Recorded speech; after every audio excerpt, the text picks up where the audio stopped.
So good morning, Salt Church. My name is Tyler Heberer, and my husband and I help lead a home group on Thursday nights with Beth and Keith, Brown Eyes. More to come on home group, so if you're interested, there's going to be a lot more information after church on that. The scripture reading this morning is going to be in Matthew, and we have Matthew 4:19 for the first verse. And he said to them, "Follow me, and I will make you fishers of men." And then over in Matthew 16:18, we have, "And I tell you, you are Peter, and on this rock I will build my church, and the gates of hell shall not prevail against it." This is the word of the Lord. Amen, amen. Oh, dude, I love the Presbyterian crowd in the front row. Thanks be to the Lord after the words read. Love it, love it. How are we doing? You guys doing good? Yes, sir. Yeah, you can talk. You guys doing good? All right. Well, good morning. My name's Jonathan Randall. I am one of the pastors on staff. So glad that you guys have joined us this morning. And I'm excited. We're going to continue our teaching series in the vision that we have for Salt Church. And so we're kind of splitting this up into 3 different parts, and we're going to cover the second part. But let me just go over our vision first before I get too carried away. It's this: we exist to glorify God by multiplying disciples and churches to reach the next generation. We exist to glorify God by multiplying disciples and churches to reach the next generation. And we believe this is more than something we just put on our website or slapped on the wall with paint, although we did actually do that. But we did that so you would remember it. But even more than that, we want you to know that our vision is really our end goal. It's our preferred reality. It is the future of Salt Church. And so the vision is really us saying, hey, in 10, 20, 30 years, what do we want to be different about our city, about Northern Colorado, about our state, about our country and the world, because we planted Salt Church? What do we want to be true of our families and our neighborhoods and our businesses and the college campus because Salt Church exists? The answer to those questions is our vision. We dream in the decades to come of people here in Greeley and across the globe glorifying God because that's what they're doing in heaven. Right? We dream of disciples who are making disciples in churches, who are planting churches, because we believe the gospel changes everything, and disciples and churches are the carriers of the gospel. We dream of a day long after we're gone where the next generation looks back and says, man, what happened at Salt Church? God, would you do it again in our day? That's what our vision is all about. And so last week, Keith kicked off the first part of what it means to glorify God. This week, we're looking at the second part, multiplying disciples and churches. Multiplying disciples and churches. Now, every word of our vision statement is intentional. You can't put every word in there, but every word that we do choose is very intentional. And so I want you to notice that we use the word multiply, not addition. Multiply, not addition. We don't want to just add disciples and churches. We want to multiply them. What do I mean by that? Well, let's pretend that I gave you a job for the next 30 days that I'm willing to pay you for. And let's make this a really tough job, like a really hard job. So like farming or teaching middle schoolers algebra or organizing Keith's closet and trying to find clothes that match. That'd be a really tough job for you if you had to do that. So really tough job. Next 30 days, I'm going to pay you, but I'm going to pay you in 2 different ways. You can choose your payment option. The first option is this: I'll give you a flat rate of $85,000 for the 30 days. It's not bad. That comes out to $2,833 a day, which is actually kind of incredible, unless you have kids and that's what you spend in groceries every week.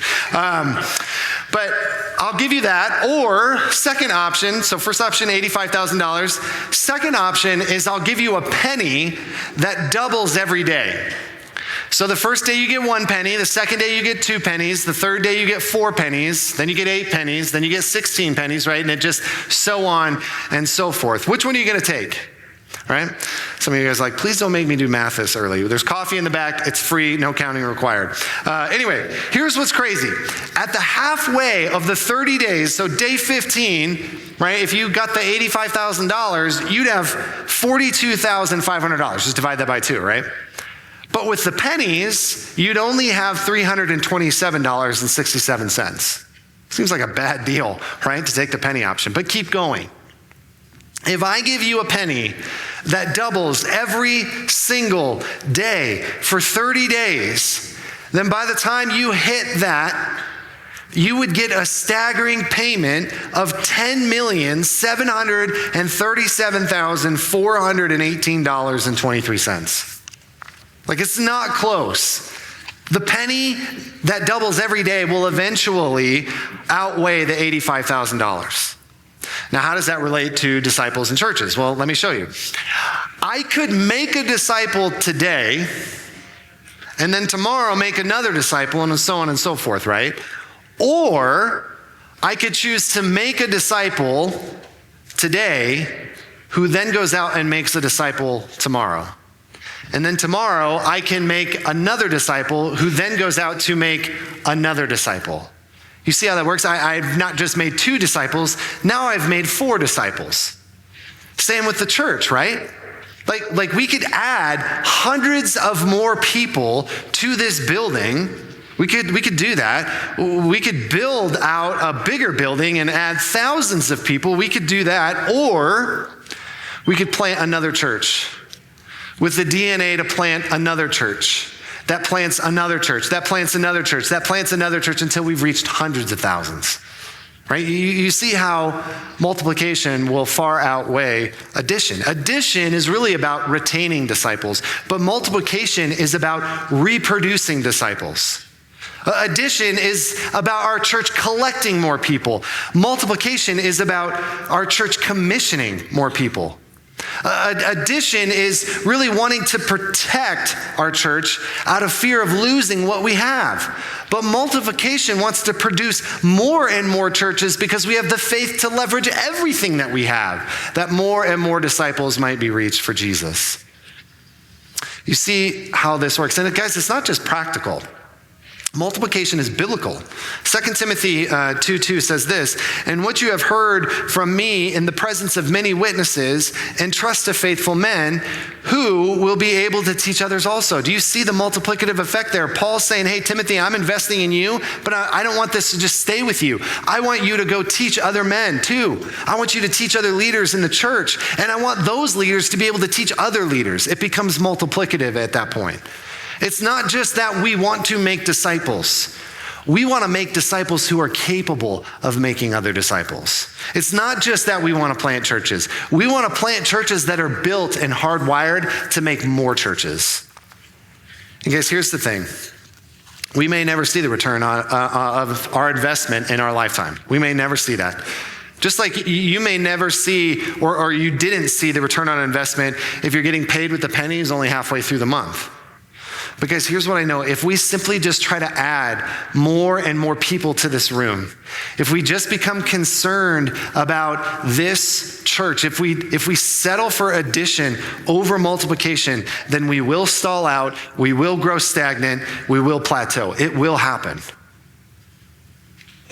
However, guys, the reality is we may never actually see how many disciples that we make here at Salt Church. We may never see how many of them multiply. But I know if we start with just, I want to make disciples, and not disciples who can make disciples, then we've made the last disciple we've made. And they're probably in this room right now. Again, we may never see how many churches we want to multiply, but I know if we just try to preserve Salt Church, it's the only church we care about, then, guys, the last chapter that God has written among us has probably already been written.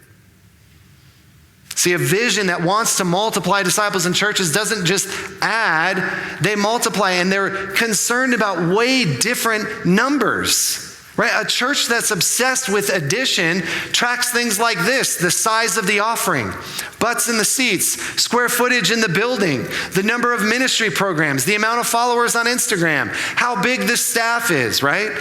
That's success for a church that adds. But a church that's obsessed with multiplication just counts way different things. It counts the sum of money we give away to missions. into churches that are being planted. It counts the number of home groups and connection groups that are actually multiplying themselves and creating more groups. The total of nights this building gets used for ministry, the amount of people who are raised up to invest in the next generation, the number of times people share the gospel with their friends and their family, the quantity of staff that turn over, not because they're burnt out, but because they're sent out to plant more churches. This is our scorecard. This is what we want. Disciples who can make more disciples. Churches who can make more, that can make more churches. Now, if you're wondering where do I fit into this? This absolutely matters for you and for me, because guys, here's the reality. If we want to complete this vision, it's going to take all hands on deck. It just will. Like I'm convinced that what the world needs most is Jesus. Are you convinced of that? Are you convinced that what the world actually needs the most is Jesus? If you are convinced of that, guys, then the best way to get him to the world is through disciples who are being shaped by Jesus and churches that preach Jesus. Because those are the churches that will multiply. They'll be the DNA carriers of taking the gospel to the world. The reality is, though, the need is far greater than the amount of disciples and churches that we have. This is why in Luke 10:2, Jesus says, the harvest is plentiful, but the laborers are few. Therefore, pray earnestly to the Lord of the harvest to send out laborers into his harvest. Because I've been struggling with this verse recently and been challenged by it, because I don't think we're supposed to pray this verse unless we first recognize that we are laborers sent out into the harvest. In many ways, if you know Jesus, you are an answer to the prayer of Luke 10:2. We're called to make disciples and help churches multiply. That is a calling on all of our lives. And I think one of the biggest reasons we settle for addition rather than multiplication is, guys, addition is just easier. It's just easier, right? Like, hire the experts, get amazing staff at the church, pay the theologians, pay the professional Christians who really know how to reach people, and then we can just come to church and be entertained, sit back, enjoy a good service, enjoy good programs, and we can just add as many people as we want to this room, right? Build a crowd. Because if that's what we want, then all we're looking at is just trying to add more staff, add more control to what Keith and I have, build to this machine that guarantees quality and consistency for our church. Because if we do that, make no mistake, Salt Church will simply just become a monument. It will become a monument. But if we want multiplication, guys, real, gritty, gospel-driven multiplication, it's going to take more than just us sitting back and being entertained. It's going to start with everyone putting their yes on the table, getting off the sidelines, jumping into the fray, saying, I'll do whatever it takes to multiply disciples and churches. However, guys, believe me, this is way harder. It's not the easier road. It's going to cost us time, money, energy. It's going to stretch us. It's going to be uncomfortable. It's going to challenge everything about the status quo here. But if we give ourselves to this, guys, if we multiply churches and multiply disciples, then I can guarantee you this, Salt Church won't become a monument, will become a movement. And so if you're in, the question is how do we get to this? How do we get to this? A lot of church leaders like to say everything healthy grows. Everything healthy grows. I'm sorry to say that's just actually not true because cancer cells can grow and multiply even at a higher rate than healthy cells in the body. And Satan, our enemy, is crafty.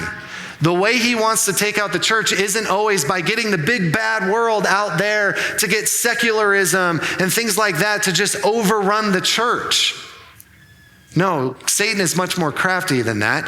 He'll try to infiltrate the church and change the way that we make disciples so that we don't make healthy disciples, we make anemic disciples who are just consumers coming to church. We don't make healthy churches, we multiply churches that have division and conflict and are obsessed about petty things rather than eternal things. A church that is ingrown and not outgrown.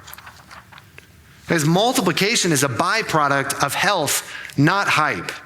So how do we get there? How do we have healthy disciples, healthy churches? I want to keep it simple for us this morning. I just want to answer two questions. How do we multiply disciples? Why do we multiply churches? How do we multiply disciples, and why do we multiply churches? Let's tackle that first question. How do we multiply disciples? I just want to make sure we're all on the same page. What's a disciple? Let's start there. How do we define that? Well, when Jesus first starts to make disciples, he chooses some fishermen. It says this in Matthew 4:19. Follow me, and I'll make you fishers of men. So what's a disciple? Simply put, you see it in the text. Disciples are followers of Jesus. Disciples are followers of Jesus. Listen, every one of us in this room will follow something. You don't get a choice not to do that, right? You could follow 1,000 different things in this world. Wealth, success, pleasure. You could follow yourself, your own truth, your own path, your own destiny. But disciples are the ones that are saying, I'm willing to forsake all else that I might follow Jesus exclusively.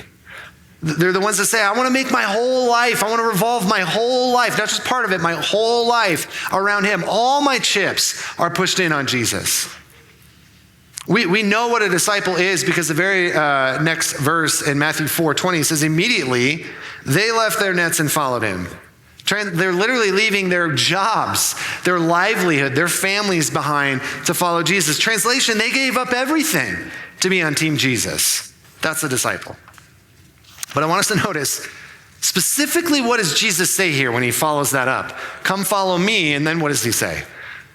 He doesn't say, hey, come follow me and I'll make you really good at theology.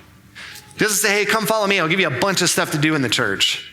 He doesn't say, hey, come follow me, I'll make you really good at guitar and you can play your favorite Caleb songs. That's not what happens. What does he say? He says, come follow me and I will make you fishers of men. In other words, Jesus is saying here, I'm not just going to make you a disciple, I'm going to make you a disciple that makes disciples. Just like you know how to catch fish, I'm going to teach you how to catch men. Church, making disciples is built into the fabric of what it means to be a disciple. To say you are a disciple, but then never go and make another disciple is basically to say something like, I'm a baker who's never made bread. I'm a swimmer who's never got in the water. I'm a construction worker who's never made a building. I'm a parent who doesn't have a child. Like, that doesn't exist. Francis Chan, great pastor, has this great illustration where he says, like, we tend to treat making disciples like this very weird version of Simon Says. You guys know the game Simon Says, right? Like, Simon Says, pat your head, everyone pats your head. Simon Says, raise your right arm, everybody raises their right arm. Everybody knows what that means, including Keith. Like, he knows how to play that game, right? But then Chan goes on to say, like, we treat Jesus Says or Christ Says as this totally different game. It's optional. We take what Jesus says and, yeah, you don't really need to do that, right? Like, can you imagine, like, we do this in one of two ways. Like, I feel like we'll say, Jesus says this, and as long as you feel it in your heart, you're good. Can you imagine a kid playing Simon Says, and he's just standing in the back with hands in his pockets? Teacher's like, hey, why aren't you playing the game? And he's like, oh, I am. I'm doing it in my heart. What? Like, or the other way we play this is we'll say, Jesus says, and as long as we memorize it, as long as we think about it enough, then that qualifies as doing it. What? Like, imagine I told my girls to go clean their room and they came back to me all proud and were like, Dad, I memorized what you said. You said, go clean your room. And then I asked, did you clean it? No, but I memorized it, right? Like, I can even tell it to you in Greek and in Hebrew. Like, later my friends are gonna come by. We're all gonna sit around the messy room in a circle and share with each other what it looks like to clean the room. Like, that's ridiculous. And yet, why do we do that with making disciples? Jesus says, make disciples. And we're like, as long as I feel it, as long as I memorize it, we're good. Matthew 28:18 says, go therefore, make disciples of all nations, baptizing them in the name of the Father, Son, and Holy Spirit. Pastor I had growing up used to say, what don't you understand about go? I sometimes want to yell at my kids when I'm telling them to do chores, right? They look at me like deer in the headlights. Hey, Go, wash dishes, go now, like do this now, right? And I think sometimes Jesus is looking at us saying the same thing. Like we're just like deer in the headlights, I don't know, and Jesus is like, no, what don't you understand about go? Guys, at the end of the day, a disciple is really someone who says, like the Apostle Paul, be imitators of me as I am of Christ. To make a disciple is literally you're asking someone to follow you as you follow Christ. And now let me be clear, there's a whole lot of other things involved with it being a disciple, right? Repenting of sin, faith, Bible reading, worship, prayer, all of that stuff is really, really important. It does involve those things, but here's the deal, guys. It doesn't involve those things at the expense of making disciples. The end goal of being a disciple is being able to make a disciple. You're not the discipleship process in your life is not complete until you're making other disciples. That's part of the deal. Now, I realize the minute I say that, many of us are going to want to throw up our hands and be like, I don't know about that, John. That's probably not me, right? Maybe the professionals, seminary grads in the room, no way that can possibly apply to me. Right? Like, we can't make disciples. I don't know enough. Where do I start? I have limited time. I'm too scared. I tried it and it didn't go well. Right? Anybody else feel those things? And listen, I get it. Let me tell you a little secret. I'm a pastor and I struggle with making disciples, right? Like, I'm not as bold with the gospel out there as I am in here. I have to pray for that. Right? In many ways, I want to reduce making disciples to just what we do on Sunday, because it's easy to talk about Jesus in this room when you're surrounded by Christians. You're at church, right? Like it's easier to preach a sermon than it is to make disciples. You guys can't talk back to me and ask me questions I don't know the answers to, right? Like I have so many insecurities when it comes to making disciples. Oftentimes I wonder, am I really making disciples or do I just talk a good game? But here's what I know, guys. The mission of making disciples is not something that Jesus handed off to us. It's something that he's doing right now with us. The mission of making disciples is not something that Jesus handed off to us. It's something he's doing right now in our midst. Doesn't the Great Commission end? Matthew 28, when he commissions his disciples, he ends it by saying, and behold, I'm with you always to the end of the age. Because Jesus is not up in heaven right now waiting for you to get your act together and go make disciples so he can come back. No, Jesus is in full force through the Holy Spirit, through the church, actively making disciples right here, right now, among us. This is why Acts 1, the very first verse of the book of Acts, Luke does a throwback to his gospel, the gospel of Luke, and he says, hey, I wrote that gospel to talk about everything Jesus began to do and teach, which implies that Acts is all about what Jesus continues to do and teach. Because Jesus is not done making disciples at the end of the Gospels. He continues to do it right now, right here. And I take incredible comfort in that because Jesus doesn't suck at his job. If anyone knows how to make disciples, it's him. Again, notice Matthew 4:19. I, me, myself, and I, that's Jesus. He will make you a fisher of men. Because what Jesus starts, he completes. If Jesus is in the business of making disciples who can make disciples, and we take a step back and say, I'm not sure I can really make disciples, then aren't we essentially telling Jesus he doesn't know what he's doing? If you're struggling to make disciples, turn to Jesus. He knows how to make them. He's still making them. And he wants to make you a person that knows how to make them. I've been reading from Matthew's account this morning on how Jesus first calls his disciples. Luke also has the same version of the story, but he gives a little bit more detail. I love this. We read this in Luke chapter 5, verse 4 through 7. It says, and when he had finished speaking, he said to Simon, that's Peter, so Jesus is calling the disciples here. That's what the story is. He says, put out into the deep and let down your nets for a catch. And Simon answered, Master, we've toiled all night and took nothing. But at your word, I will let down the nets. And when they had done this, they enclosed a large number of fish, and their nets were breaking. They signaled to their partners in the other boats to come and help them, and they came and filled both the boats so that they began to sink. Because this miracle is not just Jesus showing off his power. This miracle is Jesus basically saying, hey, Peter, if you can believe me that I can provide a catch of fish that can sink a boat, then why were you struggling to believe that I can turn you into a disciple maker?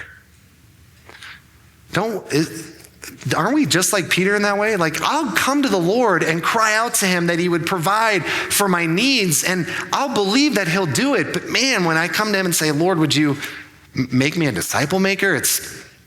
I don't know if I really believe he can do that. Jesus is the one who supplies everything we need to multiply disciples. He's not looking for the extraordinary. He's looking for ordinary people to believe that he can do the impossible, that he can make disciples who make disciples. Salt Church, do you believe that Jesus is powerful enough that if you follow him, he can transform your life in such a way that when people follow your example, they're literally following Christ? Do you believe that he's powerful enough to do that? And here's the deal, guys. I think if you genuinely follow Jesus and commit to making disciples, even if you trip and doubt and feel unqualified, make mistakes all along the way, it's almost impossible not to at least make one disciple in your lifetime. You know how I know that? Because Jesus is the one empowering you to do it. And he doesn't suck at his job. He knows how to make disciples. Now, I haven't actually answered my question, and we're already way into the sermon. How do we do this?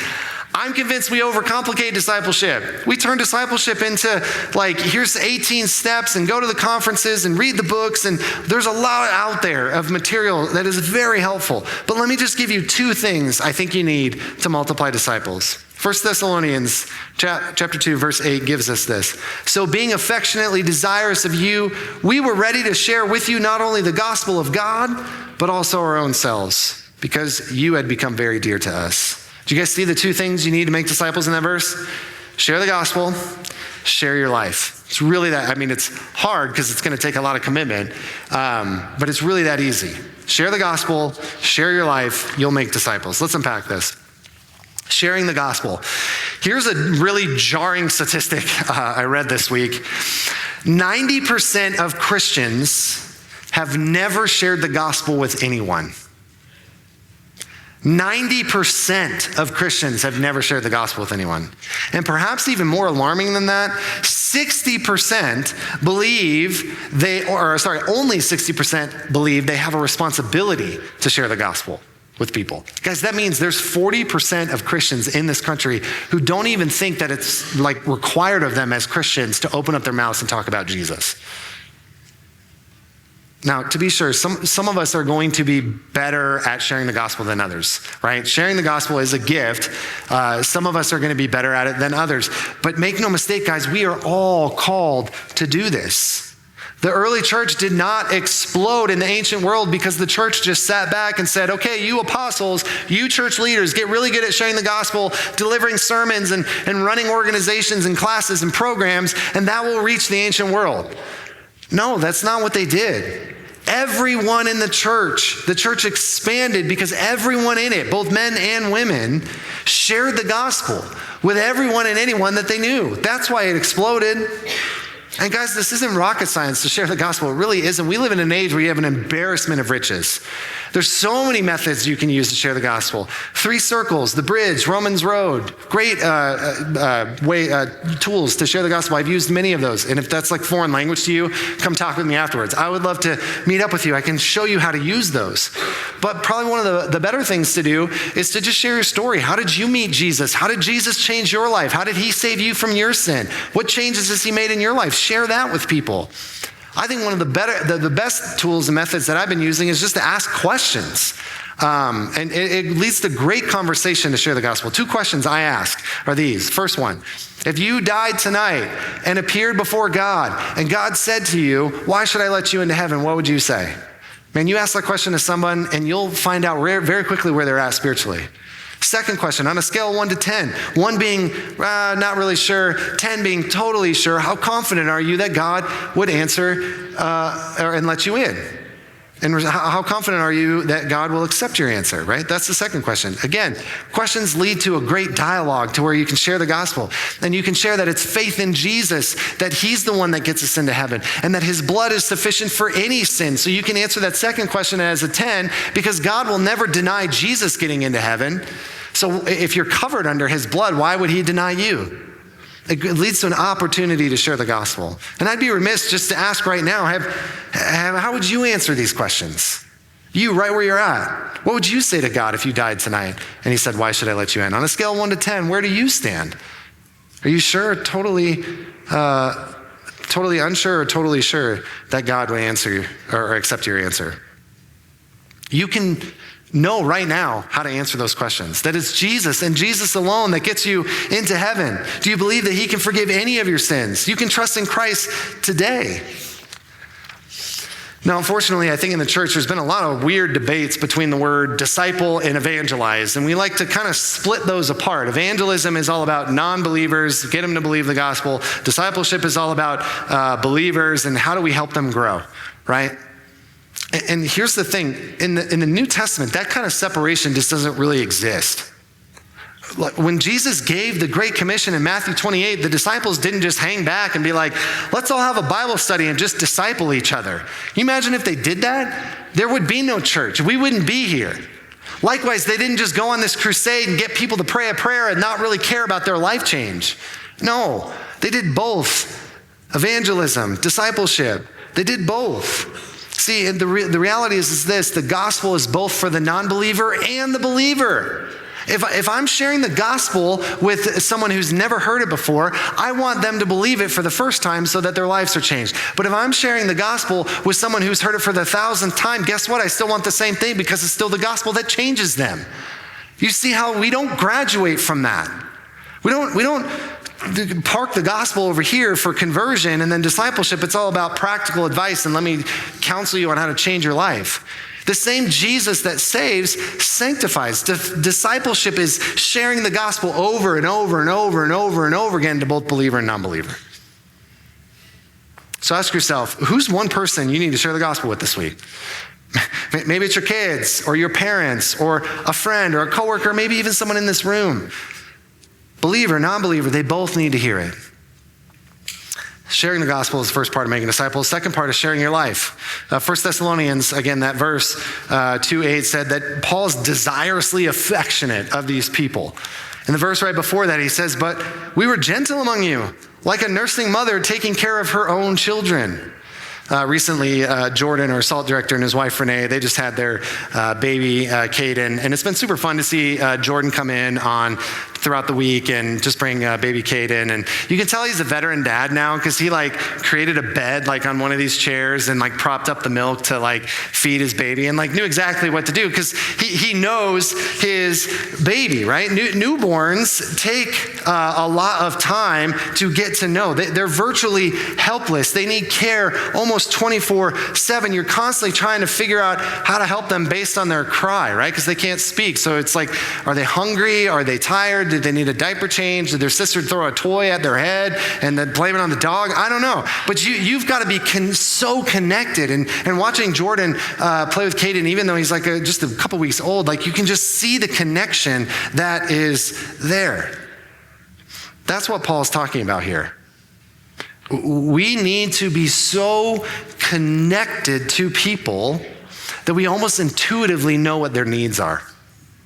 We need to be so around people and be present in their lives that we just know how to care for them like a parent knows how to care for a newborn. Guys, that means we need to spend a lot of time with each other. This includes things like opening up your house, eating meals together, sharing possessions, offering rides, babysitting, doing house projects for other people, helping people move, sitting with them in their grief. Why do we do that? Because that's what sharing your life looks like with someone. Paul says, I'm sharing myself. We're sharing ourselves with you. That's what he means. Share our lives. But why do we do this? Well, how does that relate to discipleship? I'm sure you guys have heard this quote before, but I think it's so true. People don't care what you know until they know how much you care. People don't care what you know until they know how much you care.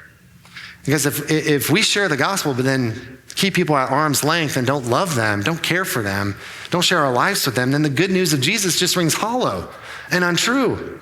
I'd argue that one of the best ways you can love someone is just to be present with them. Give your life to them. And this is a visual representation of the gospel itself. That's why when we share the gospel but hold people at arm's length, the gospel rings hollow, because the gospel is Jesus coming and sharing his life with us. So we declare the gospel, but we also demonstrate the gospel when we share our lives with other people. Here's the reality. You and I will not make disciples unless we first see that Jesus shared his life with us. We will not declare the gospel unless we first see it as good news for us. If you're a disciple, you are a disciple maker. Multiplying disciples takes sharing the gospel and sharing our lives.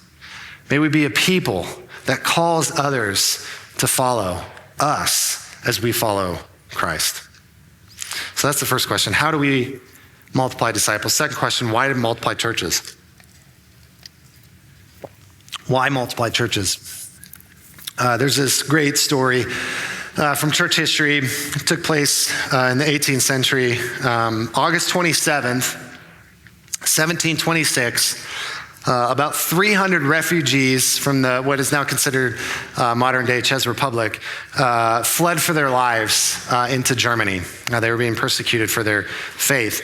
And when they got there, on this particular date, August 27th, they started a prayer movement that basically lasted 24/7. So what they did is they kind of assigned people an hour to pray. So it was like, hey, you families, pray at 1 in the afternoon, and you families over here, you pray at 2 in the afternoon and 3 in the afternoon, so on and so forth. And so there's this chain of 24/7 prayer that was happening.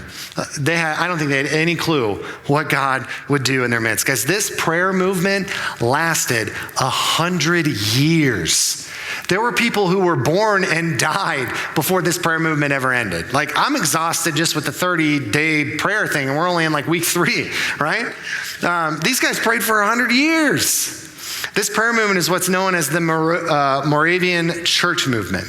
This ragtag group of Christians, just 300 of them, they started a town in Germany called Herrnhut, which means the Lord's Watch. And guys, within the first 65 years of this prayer movement, this church doubled themselves, not in attendance, but in missionaries. They sent out 300 missionaries to places like the Americas, Africa, and the Far East. They're considered the first people to send missionaries to enslaved people. It is not an exaggeration. If you study church history, it is not an exaggeration that you can trace virtually everything in the modern missions movement of our day back to these people. People like William Carey, he's considered the father of modern missions, and John Wesley and Charles Wesley. They started the Methodist movement, wrote tons of hymns that we still sing today. They were massively influenced by the Moravians. They would not have done what they did without them paving the way.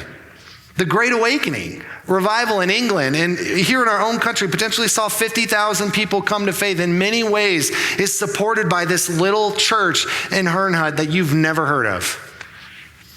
It was led by this guy named Nicholas Ludwig von Zinzendorf. That's a name. Name your kid that, Zinzendorf. He had this great quote. He says this: missions, after all, is simply this. Every heart with Christ is a missionary. Every heart without Christ is a mission field. I love that story because these Moravians, they never saw the fruit of their labor. Again, many of these people would have died before the end of the 100 years. They never saw what this little church produced, but I can guarantee you this little church was not obsessed with maintaining what they had. I mean, they were refugees, for crying out loud. My first thought would be safety. Can we create a safe place, right? But what do? They risk it all. They leverage it all for the sake of multiplying their church and towns like Herrnhut all over the world. That's my prayer for our church here in Greeley. We might be a little church that no one has ever heard of, but might we leave a legacy that far outlasts us. Matthew 16:18 says this, and I will tell you, you are Peter, and on this rock I'll build my church, and the gates of hell shall not prevail against it. Right before this, Peter had given this confession that Jesus was the Christ, he was the Messiah, he was King, he was the Son of God, he was the Savior of the world. And Jesus is now saying, Peter, based on those words, based on that confession, I will now build my church. The church is building all on the fact that Jesus and Jesus alone is our King. But I want you to notice what follows. He says, and the gates of hell won't prevail. Because gates are for defense. That means the church is on offense. Hell tries to reinforce what it thinks belongs to Satan, but the church tries to reclaim what rightfully belongs to King Jesus. So what's the church?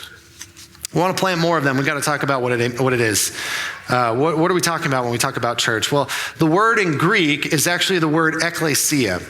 And it's actually not a Christian word. The writers of the Bible borrowed it to refer to the church. It literally just means called out for the purpose of gathering or assembly. So think like a jury duty, a town hall meeting, a sports team, right? Like you call out people from the masses to form a jury. You call out people from the masses to form a town hall. You call out people from the masses to form a kickball team or whatever, right? That's the church. I like to think of the scene in Avengers Endgame, right? Like when Cap is basically been like almost defeated by Thanos, and it's just like on your left, and all the superheroes come out, and Cap's like ready to go, and he's like, Avengers, assemble, right? And then they all go to war against the bad superheroes. That's the church. When we gather here, what we're saying is, church, assemble, so that we might go out from here, taking the light and goodness of the gospel and pushing back the darkness and the forces of evil that seek to take over our world. A church is individuals called out of the world to gather as God's people. It's actually a theme you can trace throughout your whole Bible. In the Old Testament, Israel was called out of the nations and brought together to be God's people. In the New Testament, the church is called out of the world, brought together to be incorporated into God's people. And all of this points to a day at the end of history where this is going to happen. Revelation 7, 9 through 10. After this, I looked, and behold, a great multitude that no one could number, from every nation, from all tribes and peoples and languages, standing before the throne and before the Lamb, clothed in white robes with palm branches in their hands, and crying out with a loud voice, salvation belongs to our God who sits on the throne and to the Lamb. See, I'd argue, guys, that the church is hardwired to multiply because its very DNA is to call out people to assemble together and gather around Jesus. Or just consider this verse and work backwards. How do you have heaven with a multitude of people that you can't count from all over the globe? How do you get there? The church has to multiply. If the church doesn't multiply, that vision doesn't become a reality. But we know it's a reality because it's in the scriptures, which means that the church is hardwired to do this. We will do this. The church at large will multiply. The question is Salt Church in particular going to be a part of it? If you read Acts, guys, you really don't just have a disciple-making strategy. You have a church-planting story. Do you ever notice that? Jesus says, go make disciples. What's the book of Acts all about? They go plant churches. It's because these two go hand in hand. Guys, here's the truth. The early church, none of them exist today. The local churches, like there is no church in Corinth or Philippi or Church of Ephesus. Like they don't exist. But you know what exists today? 4.2 million churches across the globe and about 3 billion Christians. Why? Because the early church didn't just add, they multiplied. The more we make disciples, the more we're just going to need more churches to hold them all. And the more churches we plant, the more disciples we're going to make, because that's what churches do. Tim Keller has this great quote. It's really bold and brash, but I think it's true. He says this: nothing else, not crusades, outreach programs, parachurch ministries, growing megachurches, congregational consulting, nor church renewal processes will have the consistent impact of dynamic, extensive church planting. I titled this question, Why Plant Churches, not just how to do them, because I feel like there's a lot of people who don't believe that's what we should be doing. I hear from people often, they'll say, do we really need any more churches? Like, we have plenty of churches here in Greeley. Just look around. Why do we need more? It's probably why only 5% of churches are actually planting more churches in the country right now. But here's the thing, guys. Research is saying that a record high number, 15,000 churches will close their doors by the end of this year.